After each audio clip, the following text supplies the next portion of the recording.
lives a lot easier, hoping that they can kind of build some momentum coming into week 2 as they get themselves ready to keep the games going on. Game is loaded up. We got ourselves a match. It's going to be great. Yeah, and Curse and Velocity are the only 2 teams today to not pick up a win. Everybody plays twice. Yeah. Everyone's going to go 1-1, right? That's the way that the LCS works. Yes. Okay. Just checking. It's cool to see, though, that the league is so much closer now compared to, I would say, the beginning of the last split, where you had this like huge top 4, bottom 4 divide. A lot of teams took a while to even get their first win, but by the first 2 days, teams had their first win. And it's just so much more competitive this time around. And even the opening of the season is a much more explosive here because we're starting with the Super Week instead of having a Super Week in week 4. So everybody's getting a big dosage of themselves right off the bat. It's going to be fun. So here we go, the dosage. Going to be good enough for these guys. Curse in the top right, TSM in the bottom left. Oddman right now playing as a human ward, actually. SoloMid, we see so many Wraith wards open up the series, but TSM are super passive this time around. Yeah, there's no like Thresh in the game this time either, so people aren't super worried about early game warding. We've been seeing a plethora of early game wards so far this split, but there's also because we've seen so much Blitzcrank and Thresh. That Shock Blast did not see St. Vicious.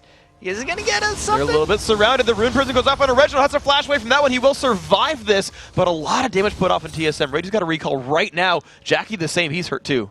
I'm a little wondering why St. Vicious just decided to Spirit Fire those guys. I think if he would have used the early skill point, which is difficult for Jungler to do on Wither, and then withered someone, that way they could chase him down after Flash, I think they could have gotten First Blood, and then St. Vicious just would have required a better pull on his jungle, but he'd already skilled up his Spirit Fire before the level 1 engagement happened, so Curse didn't get that golden opportunity.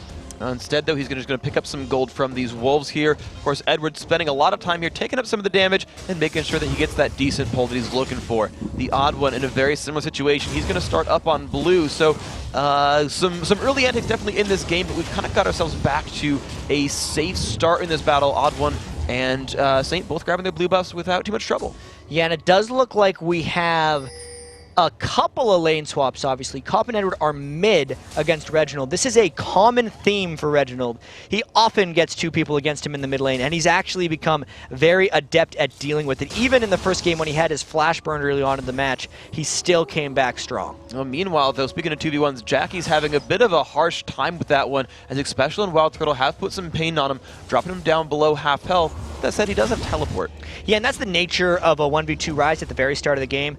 You get screwed at the start. You cannot deal with 2 people when you're only level 1 unless you get some backup. So either the wave's going to all the way push in, it doesn't look like St. Vicious is planning a 3-man dive, so Jackie should be able to pick up a bit of farm once it gets to his turret, assuming he doesn't take too much damage from the poke. Doesn't quite take the Peacemaker on the backside there, but Xpecial has been constantly landing those tornadoes and opening those situations. Gotta say, you said Xpecial has a great Janna. We're seeing it here, even in the very early laning. He's just going to have to continue trying to pull that off. You have the odd one now coming around the back, but at the same time, St. Vicious is coming to help out, so they're on a collision course for each other, and this is probably going to turn into one of those 2v3 laning situations. I believe Saint saw out, but they're just going to go right on in anyway. They want to fight the 3v2. A lot of damage coming across. Wild Turtle taking turret aggro and then walks right through. They've now got Curse surrounded. This is weird. This is weird. They're it's real weird. The minion wave. Jackie puts some damage. Turtle's been rune prisoned. He's putting some damage. Jackie's down below half health. They're actually still fighting underneath the enemy turret. Yeah, and Sona's actually roamed all the way from mid lane, so Edward making some plays. I think he's going to have to burn a flash here unless Jackie flashes over for a rune prison. Very nice path Xpecial took.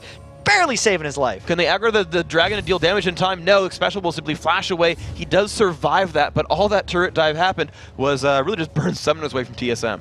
I feel like St. Vicious came down at the right time, and the Rune Prison timing as Wild Turtle was walking through the turret really saved Jackie and St. Vicious's life there. Great repel of rotation from TSM by Curse. Okay, so good openings here. Reggie now forced to, again, sit in this back line, but you talked about how good Reggie was in those 2v1s. He's at 16 minions, whereas Jackie's still only at 4, so you called that right. Reggie's really not doing that bad. I think some of that obviously has to do with the rotations that we just saw. Sure. Because Edward walked all the way down to the bottom, and at that point, Reginald was just 1v1ing against an AD carry. And there's kind of a reason AD carries don't go 1v1 mid anymore, is because they lose a lot of those early game duels against champions, specifically like Orianna, who get to shield themselves while they do auto attacks that are pretty much as nice as Varus' early game. So Reggie doing his job, but the team creating a lot for him like usual. All right, so there we go. TSM working around their mid laner quite successfully. Cop and Edward still trying to put the poke down. There we get some damage onto Reginald, but of course he came to lane with a bunch of potions and is sustaining himself back up. Cop and Edward also, to look at this, they're really not putting any major pressure on the turret until now. They finally get their first wave to hit it. Yeah, neither of these 2v1s are really pushing the wave that hard. They're mainly focusing on harass, as you can see by Cop charging up that piercing arrow, actually maxing his piercing arrow, which is always something to check on a Varus, whether they max the Q or the E. Yeah, it's been a little bit different now with the patch change where the damage went over there. We've seen them make a couple of different moves for this one. Cop and Edward, though, they're still looking for that push. So let's check out one of these other lanes and see how the other pushes are going. Especially in Wild Turtle, they're trying to put up against Saint, but he's just sitting there spirit firing, and that turret's not taking much damage either.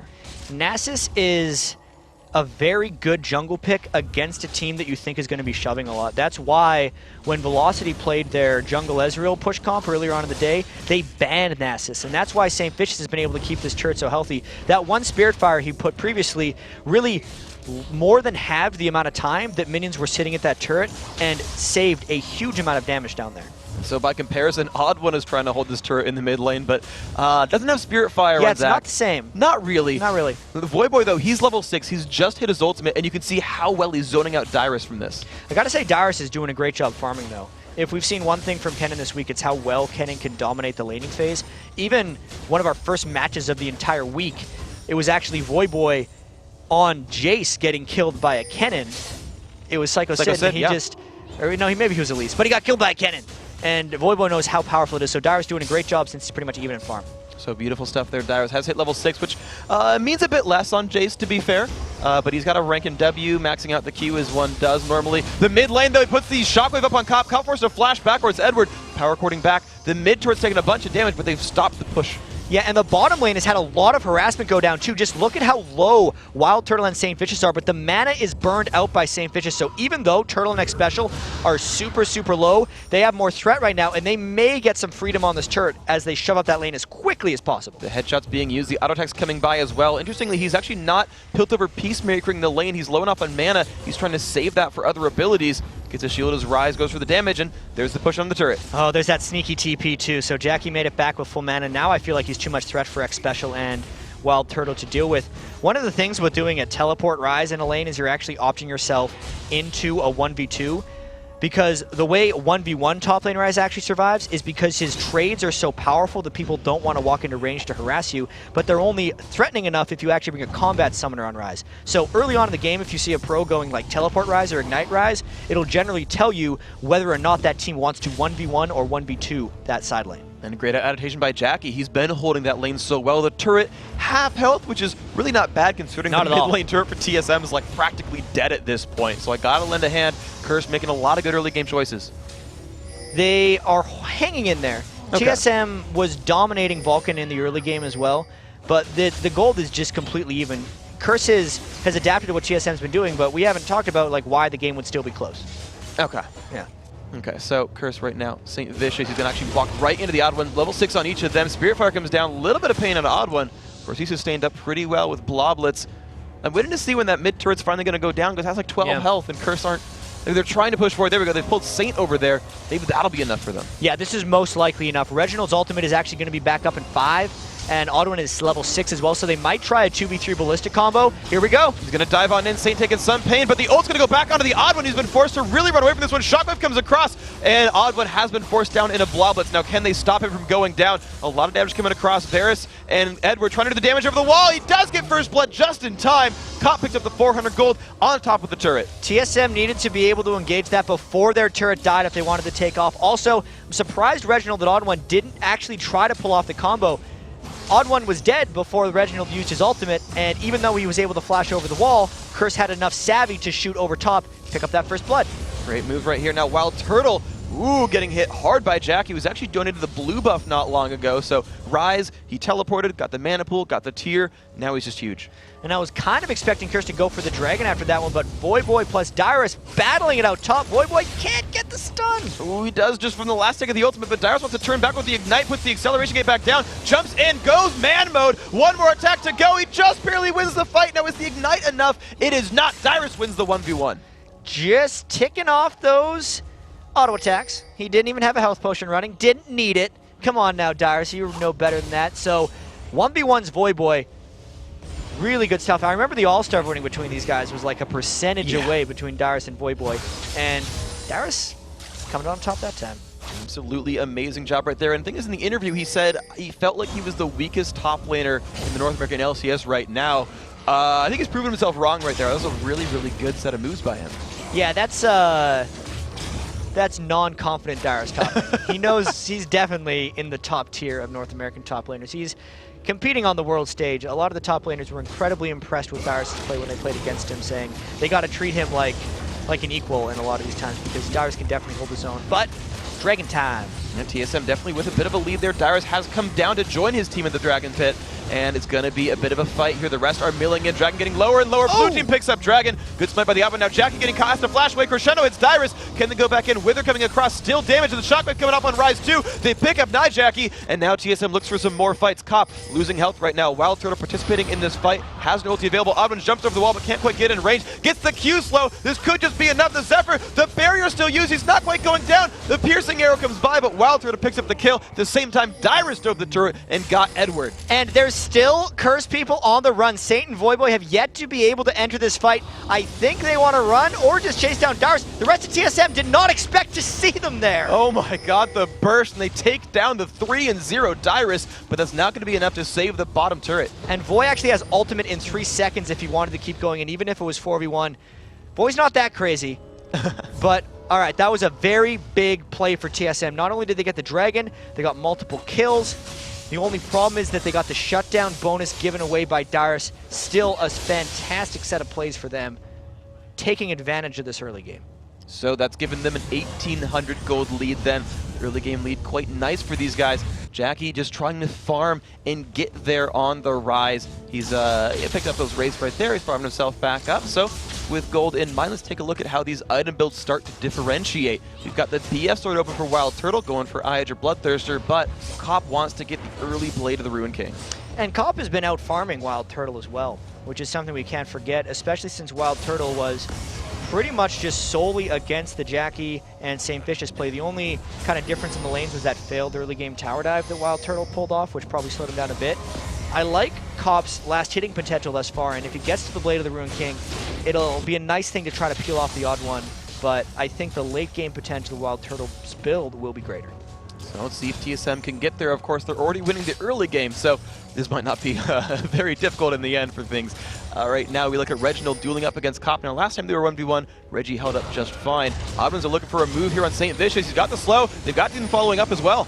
And TSM is mainly just shoving them back from the turret so that they could take it. There was enough threat coming back up because Dyrus was following, and there's a 4-man TSM power squad coming up top here, and Curse doesn't necessarily have the manpower to stop, but TSM peels back because Jackie's pushing mid.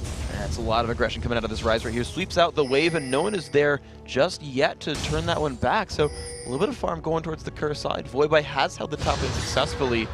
Uh-oh, this could be a little bit risky for Xpecial. Saints chasing down. Can you get a Wither? You get the Wither. Wild Turtle shows his presence and says, please get off my support. Looks like that will dissuade Curse from chasing back in. So let's take a look over at the bottom lane, though, because the early push came in from Reginald, but no, I thought he was going to freeze it. Never mind. Bad call.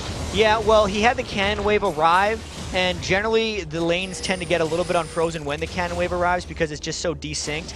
And Cop wants to go elsewhere as well because of the way TSM pressures the map after they get 2 outer turrets down. TSM pretty much always goes for the 3rd outer turret, which means Curse needs men in the mid lane to stop this. But they're just going to go in for it anyway. Let's Bounce comes across, and St. Vicious has been caught out. The Ballista combo comes in, and St. forced to run. Crescendo comes in for the counter engage. Edward is alive, and the Verisol really stopping up TSM as well. St. just barely survives that. Xpecial has no health. Jackie's going to start exerting his presence, gets the Rune Prison on a Wild Turtle. Wild Turtle forced to back up, but goes in back on Jackie. Jackie just barely survives that. There's so many low health bars, but TSM have the numbers advantage. This will be their turret. And it looks like they got the 3rd turret. The instinct from Cop was right to go and stop TSM from diving his team, but Voyboy was off doing other things in the top lane, and much like the majority this week, Curse seems a little bit out of sync on their calls. I mean, we always talk about how a bad call that everyone follows is better than a good call that some people follow. And when Cop went mid lane, I feel like he was following a call that they needed help mid, whereas Voyboy may have been doing his own thing in top. And that paid them the price of a turret. So TSM, all of them following the right call, and that seems to work out here. But Dyrus has been caught out here. Jackie looking for the damage. Dyrus wanted to hammer smash him back, and then immediately flashes out. Great mechanics there by Dyrus. Lost the flash, but he got away. Yeah, Dyrus says he's not a good top lane player. Come on now. That was being able to get just a fraction ahead so we could knock backwards. An interesting thing about the Jace knockback is it will always knock someone back 600 units from Jace. So you actually knock someone back farther if they're closer to you when you start it. So it was even better for Dyrus there, making sure there was absolutely no way he could get tracked since he knocked him back directly away from him. Great moves then by Dyrus. Good knowledge of mechanics and showing why he was the all-star top laner. And again, 3-1, he's doing great. And actually, his item build is progressing so incredibly quickly as well. 5,300 gold, most in his team. Manamune, Brutalizer, and cooldown boots already done. That's the Jace build. He hasn't been shut down at all by Voyboy. A lot of times when Jaces have to lane against a Kennen, they're forced into a null magic early, or even a Hex Drinker, and it slows down their armor penetration combo with Manamune / Muramana. Hasn't been the case for Dyrus because he was able to outduel Voyboy before Voyboy had items, and he got the power spike, didn't need to go magic resistant. Beautiful stuff then. So full offense Dyrus, and he's been coordinating himself around these team fights pretty well, as we just saw a second ago. Doesn't need the MR because he is a strong, independent Jace. So TSM looking for their next move. You don't need... I see what you did there, man.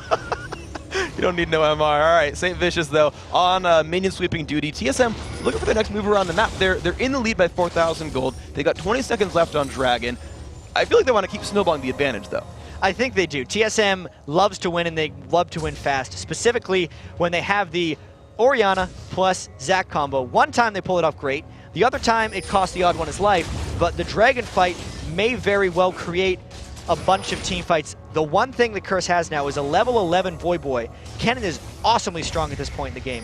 No Zhonya's, so if TSM bursts him down fast enough, it could be trouble. But despite the 4,000 gold lead, this may be a dangerous fight for TSM to go into if they don't do it just right. TSM are a little bit split up. They're coming in from multiple different angles here. Saint is taking up this Baron, not losing too much health right now. Of course, lifesteal passing helping him in this one. Reggie coming in from the side. He's looking for somewhere to go. Arvin just jumps right in. Edward takes a bunch of poking special, though. Look at him getting chunked out right there. He's got a shield out of himself, but Edward goes down.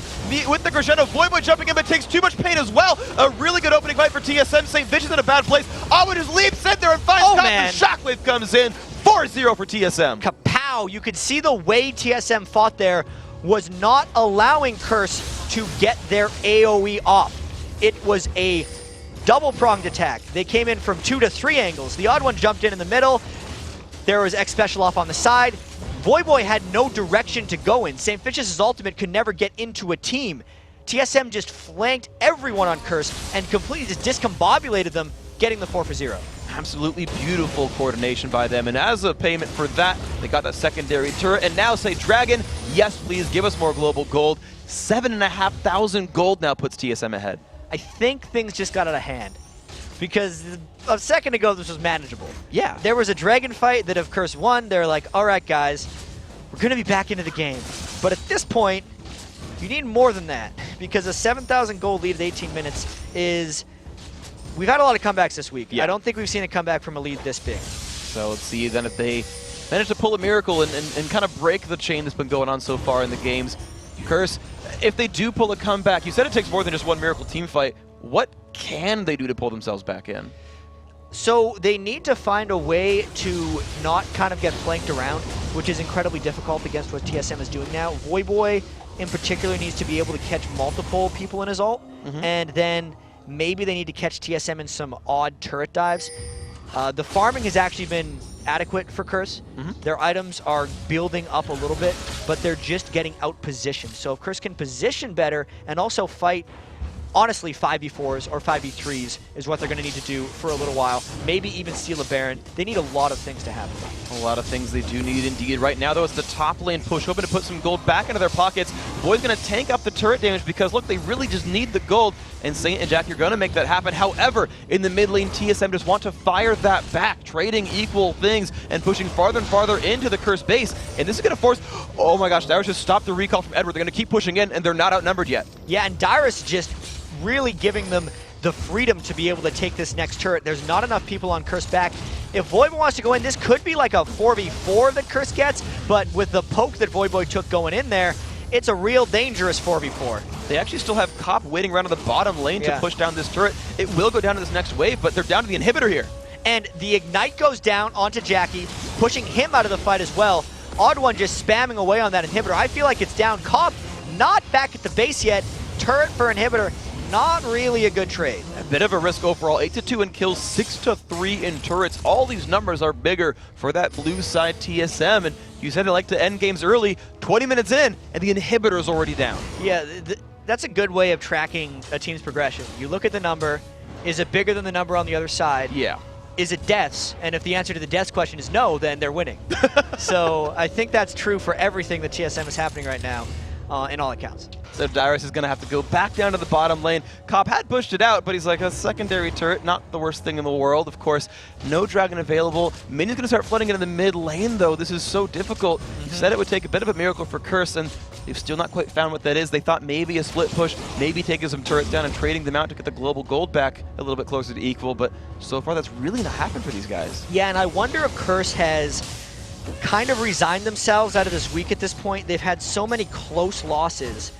They're already 1-3, and they didn't seem that pumped going into this game. They weren't pulling off like crazy strategies, and I feel like they're just kind of ready to say, all right, guys, Super Week did not work out for us. Let's just deal and work for the next week. Whereas TSM, they had it out last night, and they're actually been on a tear today. They have been on a tear. They've done absolutely amazing. Came off of a win in the very, very first game, but then still, they're looking to close this week out at second place, which still no slouch to be in with this hyper-competitive summer split. Though Curse, they're still playing it, right? They're still putting in the effort. They're looking for somewhere to go. The push down mid lane is just getting stymied, though. Super minions take too long for them to kill. Yeah, they don't have the damage yet. There's just the Blade of the Ruined King on Cobb. Jackie hasn't even reached an Archangel staff, let alone a Seraph's Embrace on Rise. Still no magic penetration going. Voidboy finally got a bit of magic resist, so when he walks near Orianna, he doesn't lose half of his health. But there's still no Aegis. There's just the Sightstone on Edward, but no real way of getting good crescendos off unless he completely burns his flash into a team that's never grouped up to get hit by crescendo. So yeah, many things are going well for TSM, if that's a nice way of putting it. It absolutely is. Their positioning has been on point. You said spreading out for those ultimates and making sure they don't get caught together. And that's such a good thing to see. The veteran team knowing how to team fight this and knowing how to push on through this inhibitor turret now taking a lot of poke here. And Reggie from across the wall keeps poking out at Curse while Jackie farms in the bottom wave. They're getting damage in the top turret. And Curse is just trying to get some of the farm back. When they're turtled into their base, they can't just let all those waves dive to the turret. Otherwise, they will keep falling farther and farther behind. In the comebacks we've seen today, these inhibitors have fallen much later, and they've had really powerful wave clears or farm baity carries to clear the waves fast. Curse can't do that, which means these turrets aren't being capable of being defended because it takes too much time to get super minions out of their base. Another thing falls over. Ever takes a Caitlyn ult and just takes it on the chin right there, but now the inhibitor is the focus. Curse is maybe looking to stop them down here, but it's down below half health. Wild Turtle still putting bullets down into that structure. Kills off the minion wave. TSM are not wanting to relinquish this. Verisol goes by. Here comes Curse. Voidboy wants his. Wild Turtle gets a little bit caught right there. Void's going to get knocked back, though. Can they re-engage? Saint forced to run back. There comes Crescendo, and the Blessed Bounce comes across. They explode Edward, and the fight has begun. Saint Fish is running away in the bottom-hand side now. Void getting chased out as well. There's the jump in from Dyrus. Doesn't quite get the kill, though. The Zonius comes across. The jump in from Oddwood. They picked up 2 more kills. Those APs are gone, and now they're on to the Nexus. This could be the game for TSM. And this would be the fastest game of the day. TSM with some resounding dive ability. That was a desperation fight by Curse. The Janna ultimate, even though they probably didn't need it to be key, was super key in that fight as Voidboy did not get stuns off the Slicing Maelstrom. And there's a TSM looking very focused as the game closes out. I guess it wasn't really a surprising result, the whole